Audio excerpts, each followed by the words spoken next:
For my birthday, I want you to save me from dying." An 8-year-old girl walked into a biker bar with a single cupcake and 9 crumpled dollar bills. The entire bar went dead silent.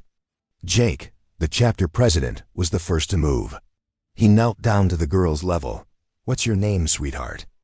"Maya," the girl whispered. "Maya, I'm 8 today. Maya, where did you get these bruises?" Jake asked, his voice dangerously quiet. The girl's hands trembled. "My stepdad. Tomorrow morning he's selling me for my organs." I heard him on the phone. Every biker knew what organ trafficking meant. Where children vanished. Where even FBI agents worked in pairs. Tank headed for the door. "Let's go handle this right now." "Wait," Jake commanded. But what he said next shocked everyone. This girl walked here alone, at night, with $9. Jake stood up slowly. "That means she's so desperate, she came to find the most dangerous men in town." The bikers exchanged dark looks. They all knew what this meant. "Cops won't help," Razor said. "They never do until someone's dead." "Then we handle it our way," Snake suggested, reaching for his knife.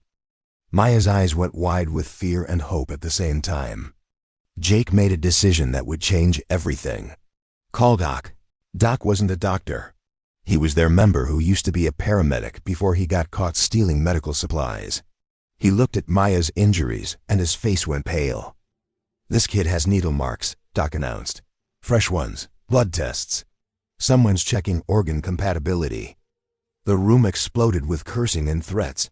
These hardened criminals were ready for blood. Maya's stepdad had just signed his own death warrant. "Please help my mom too," Maya begged. "He controls her with pills. She's so sick without them. She can't fight back anymore." That's when they heard the sirens. Everyone tensed. Cops meant trouble for men with records. But the sirens passed by, heading toward Maya's house. Jake's phone rang. He answered and his face went dark. "There's been a domestic disturbance at your address," the dispatcher said. Maya collapsed to her knees. "No, no, no. My mom." What happened next went against every rule the bikers had. "Everyone rides now," Jake roared. 15 motorcycles roared to life in the parking lot. They broke every traffic law getting to that house. Maya rode with Jake, holding on tight as they raced through the night. The house was surrounded by police cars and ambulances. The bikers pulled up in formation, ready for war. Several cops reached for their weapons when they saw the biker patches. This was about to get ugly. Sheriff Johnson stepped forward. "Jake, you can't be here right now. The girl's mother is in there," Jake said. "She's alive," the sheriff said quickly. "But she's in bad shape." Here's what had happened while Maya was gone. Her mother Sarah had realized Maya was missing. She confronted Dave, the stepdad. He'd beaten her badly. A neighbor, an old woman named Mrs. Chun, heard the screaming and called the police. But now there was a bigger problem. Child Services arrived and said Maya had to go into foster care immediately.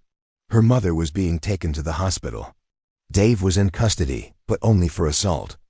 "No," Maya screamed. "Don't take my mom away." The social worker reached for Maya. Jake stepped between them. "Back off." "Sir, I'll have you arrested for interference," the social worker threatened. "Try it," Jake said. 15 bikers formed a wall around Maya. The cops were outnumbered and everyone knew it. The tension was explosive. Hands moved toward weapons on both sides. This was about to become a bloodbath. Sheriff Johnson had to make a choice. Arrest 15 dangerous bikers and start a war, or find another way. "Everyone calm down," the sheriff ordered. "Let me make some calls." Jake's wife arrived 10 minutes later. She was a respected nurse at the local hospital with no criminal record. She also happened to be a certified emergency foster parent. "I'll take custody of Maya tonight," Linda announced. The social worker hesitated. "That's highly irregular, but it's legal," Linda said. "Check your own rules." While they sorted out the paperwork, Jake approached Mrs. Chun, the neighbor who had called the police. "Thank you for helping that woman," Jake said. The old woman was shaking. "I couldn't let him hurt her anymore, that poor child." "You did the right thing." Sarah was released from the hospital after treatment. She hadn't fought back, just tried to protect herself. But she had nowhere to go and no money for even a motel room. The bikers collected $500 in 5 minutes. But Dave was getting out too. His assault charge was minor. He'd be released on bail the next morning. He'd already threatened to finish what he started. The prosecutor said they couldn't hold him longer without more evidence. That's when Maya did something extraordinary. "I recorded him," Maya said quietly. Everyone turned to stare at the 8-year-old girl. Maya pulled out an old phone from her pocket.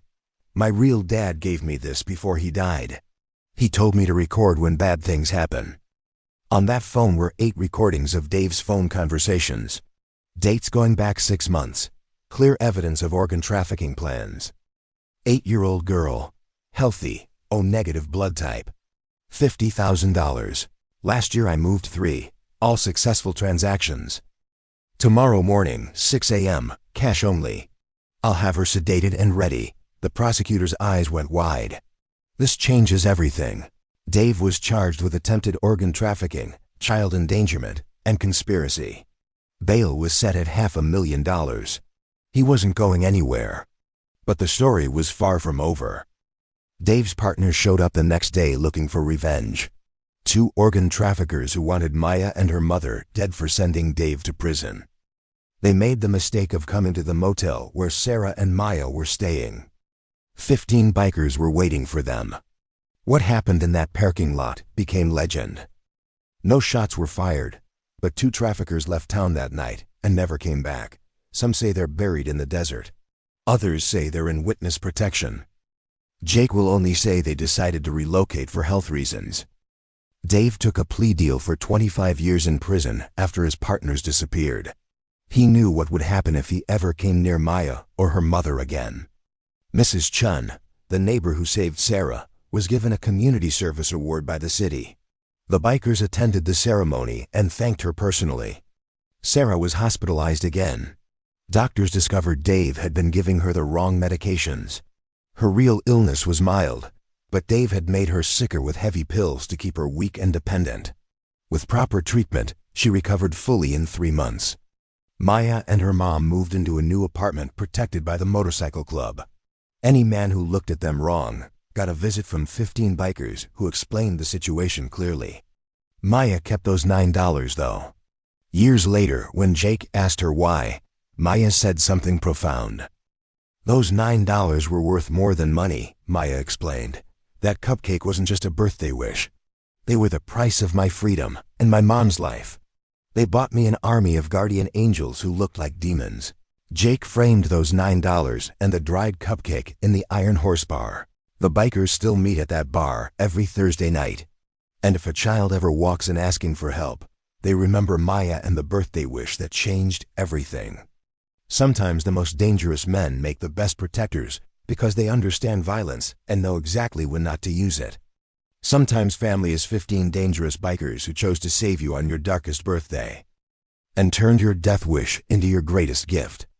Maya is 16 now with a bright future ahead. She volunteers at women's shelters, helping victims escape dangerous situations.